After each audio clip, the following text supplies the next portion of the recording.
Hello, welcome back. This is Ed Pluchar with the Pluchar Group, and today we're talking about you have a house and you want to buy a new house. What are your options?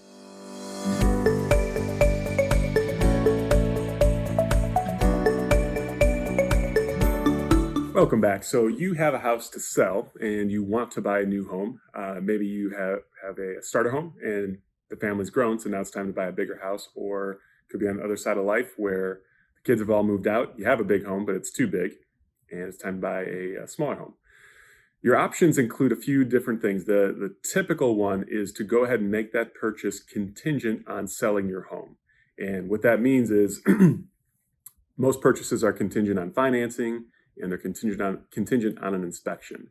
An easy one to understand is if you can't get the financing, you don't have to buy the house, you can cancel the contract. So when you add that contingent on sale, what that means is you have a house to sell, and if you can't sell it in a certain period of time, then you're no longer obligated to buy the home that you're trying to buy. You could see if you're on the seller side of this, the ultimate seller side, that this is a risky proposition. You're getting this buyer coming in who says, okay, I've got a house to sell though before I can buy yours. And that seller doesn't have a ton of incentive just to be a nice guy or a nice gal and accept your offer, knowing that there's some risk in you not selling your own home.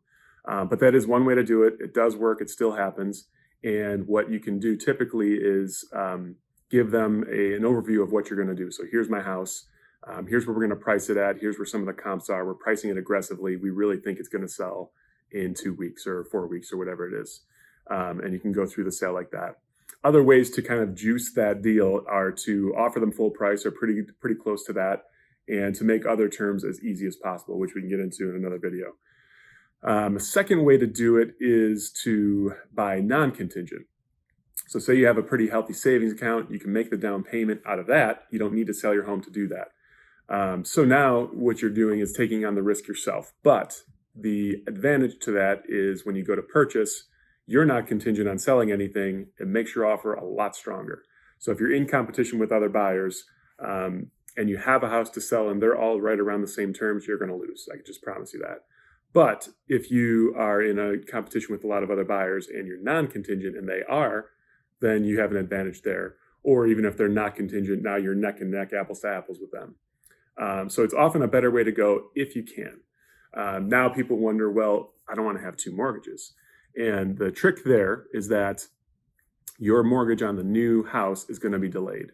So if you close, let's say on the end of this month, it's going to be April 30th.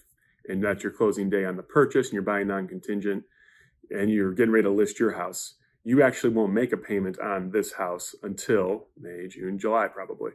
June will be the date. So you've got a month, just a little over a month, where you're not making that payment on your new house yet.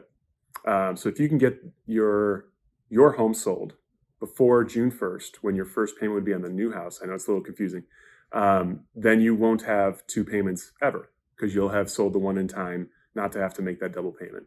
The other thing is, say that you did, say that your due date for your mortgage is on June 1st. It's the 1st of every month. So your new payment comes due, and it's June 1st, and you make that payment because it's your new house, and you're going to be living there. And your old house has a June 1st payment, but a grace period to June 15th. Now what you can do is say, well, if I have a closing date before June 15th, I can hold off on that payment, not make it. And I still am not making double payments because I'm going to close before June 15th. That house will be off the books, and I just have my one house, one payment. So there are some tricks you can do with an experienced agent that can lay this out in a way that makes sense for you. So if you have any questions, please give me a call, 815-931-2279. Thanks.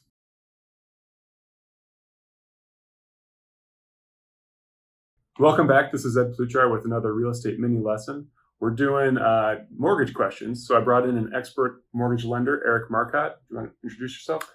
Hello, Eric Marcotte, People's Bank Associate Vice President. Been doing mortgages for 16, 17 years, so hopefully we can get all your questions answered and get you on the right path. Now, when I'm shopping lenders, if I am shopping lenders, what should I be looking for? As objectively as you can, like what is the qualities of a good lender?